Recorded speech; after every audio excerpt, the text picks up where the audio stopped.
Welcome to our video, The Risks of Skipping Chemotherapy, my perspective as a cancer survivor. Today we're discussing a topic that has caused a lot of concern in the cancer community. Recently, Supermodel Elle Macpherson released a memoir in which she revealed her controversial decision to forego conventional cancer treatment in favor of holistic methods. We're going to break down what she said and why it could be potentially dangerous for cancer patients. Elle Macpherson, a supermodel and wellness entrepreneur, recently stirred up controversy with revelations from her new memoir, Elle Life Lessons and Learning to Trust Yourself. In the book, she disclosed that she had been diagnosed with breast cancer 7 years ago, specifically ductal carcinoma in-situ, or DCIS. This is an early form of breast cancer that is non-invasive, meaning it hasn't spread beyond the milk ducts into surrounding breast tissue. After undergoing a lumpectomy, surgery to remove the cancerous tissue, Elle made a decision that surprised many. Instead of following through with chemotherapy or radiation, she chose to forego conventional cancer treatments entirely and opted for what she calls an intuitive, heart-led, holistic approach. Now, Elle Macpherson is no stranger to promoting alternative health and wellness practices. As the co-founder of WellCo, a company that sells nutritional supplements, she has long been an advocate of a holistic lifestyle. However, her decision to reject conventional cancer treatments has drawn significant criticism from medical experts, survivors, and the public alike. The main concern? Her story could lead others, particularly those with more aggressive or invasive cancers, to believe that they, too, can skip evidence-based treatments like chemotherapy or radiation in favor of alternative therapies.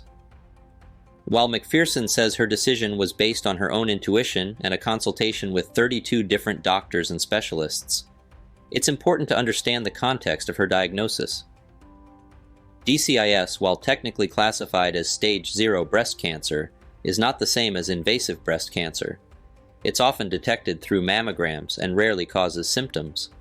In some cases, DCIS may never even progress to become a life-threatening condition, which is why some experts now consider it to be overdiagnosed. Given these factors, it's not surprising that Macpherson might have been offered alternative treatment routes, including active surveillance, which means closely monitoring the condition without immediate intervention. But the public outcry surrounding Macpherson's statements isn't just about her specific case. It's about the potential ripple effect her story could have on others who don't have the same diagnosis or access to the resources she had. Experts worry that people with invasive forms of cancer may look at Elle's success story and think they too can forego conventional treatments and survive. Breast Cancer Foundation NZ research manager Adele Gauthier expressed this concern, stating, "Whenever people think, oh, this celebrity has breast cancer, this is terrible, and she's turned down all this treatment and still alive, therefore, can anyone else do the same thing? That, to me, is a worrying way of looking at it.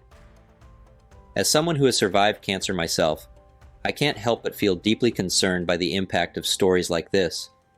In my own cancer journey, I benefited immensely from conventional treatments like chemotherapy. It wasn't easy, chemo never is, but it saved my life. At the same time, I understand the appeal of holistic therapies.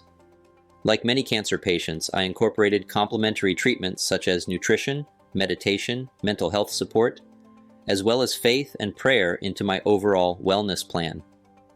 These methods helped me manage the side effects of chemo and maintain my mental and emotional health during treatment. But they complemented my medical treatments, not replaced them. And this is where the danger lies in Macpherson's narrative. Her choice to reject chemotherapy may have worked for her, given her specific situation and diagnosis. But cancer is not a one-size-fits-all disease. Different types of cancer require different treatment strategies, and what works for one person may not work for another. Breast cancer alone comes in many forms, from non-invasive conditions like DCIS to far more aggressive and invasive cancers that can spread to other parts of the body. For patients with invasive breast cancer, chemotherapy, radiation, and surgery are often the most effective means of treatment. Skipping these treatments in favor of unproven holistic therapies could be deadly. What makes Macpherson's story particularly troubling is that she had access to an incredible array of resources. Most cancer patients don't have the luxury of consulting 32 doctors or designing a customized health plan. Most people work with 2 or less oncologists who are familiar with their case and who help them make informed decisions based on the best available evidence. To imply that others can take the same path as Macpherson without the same level of access and support is not only misleading, it's dangerous. Let's not forget that Macpherson is also a businesswoman who profits from the wellness industry. Her company, Wellco, markets nutritional supplements that are often promoted alongside the idea of natural health and well-being. While it's possible that some of these products may offer benefits to overall health, they are not a substitute for medical treatment. The wellness industry has long been criticized for pushing products that lack solid scientific backing, and Macpherson's promotion of alternative cancer treatments falls into that same category. Her remarks carry an implicit conflict of interest, as she profits from the very wellness products she's advocating. This isn't the first time a celebrity has influenced public opinion on cancer treatment. We've seen similar situations before, where a famous individual's health journey is glamorized or oversimplified in the media. But what the public often misses is the context. In Elle's case, the fact that her cancer was non-invasive and detected early is a crucial detail that needs to be considered. Her decision to go holistic may have been viable in her case, but the same cannot be said for someone with late-stage or invasive cancer. The concern is that people will focus on the headline, Elle Macpherson rejects chemo, survives cancer, and not the nuances of her specific diagnosis. This could lead to people skipping life-saving treatments based on an incomplete understanding of their own health situation. Speaking of public figures, when Apple CEO Steve Jobs was diagnosed with pancreatic cancer, he initially opted for alternative treatments like dietary supplements and acupuncture instead of the standard medical treatments available. According to his biographer, Walter Isaacson, Jobs later regretted that decision. And sadly, Steve Jobs is no longer with us. Medical professionals have stressed that every cancer case is different, and treatment plans need to be individualized. There's no one-size-fits-all solution, and rejecting conventional treatments without fully understanding the risks could have life or death consequences. As a survivor, I'm here to tell you that you don't have to choose between conventional medicine and holistic therapies. They can work together.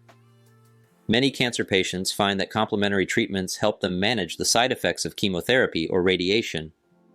Nutrition, acupuncture, yoga, and meditation can all play important roles in improving quality of life during treatment. But these therapies should complement, not replace, evidence-based medical treatments.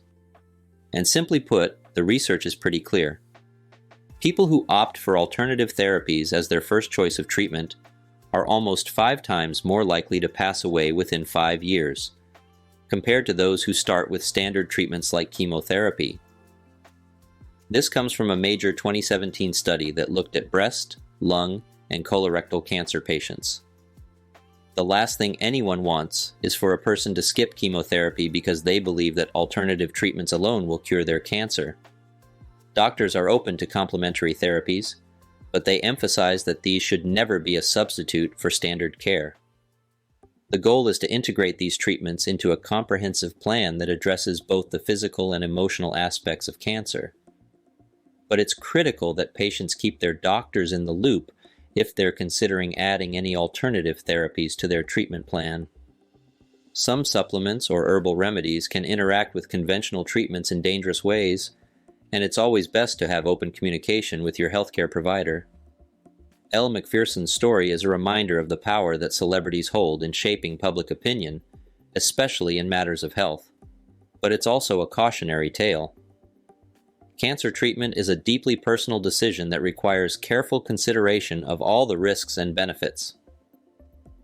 For most people, this means working closely with doctors to develop a plan that combines conventional treatments with complementary therapies if desired. Rejecting proven medical interventions in favor of unproven alternatives is a risky gamble that could cost someone their life. If you or someone you love is facing a cancer diagnosis, my advice is simple. Trust your doctors, do your research, and make informed decisions that are right for your unique situation. Don't be swayed by celebrity stories that may not reflect the full reality of what it takes to survive cancer. If you found this video helpful, please like, share, and subscribe to our channel for more cancer awareness videos. And as we wrap up, I'd love to hear your thoughts on this topic. Do you believe that holistic treatments should play a bigger role in cancer care? Or do you feel that conventional treatments are the safest option? If you or someone you know has faced cancer, what treatment decisions were made, and what was the experience like? Please share your stories and opinions in the comments below. Let's start a conversation about the importance of well-rounded, informed healthcare choices that consider both medical evidence and the individual needs of each person. Remember, it's crucial to stay informed and empowered when it comes to your health. Thanks for watching, and see you in the next video.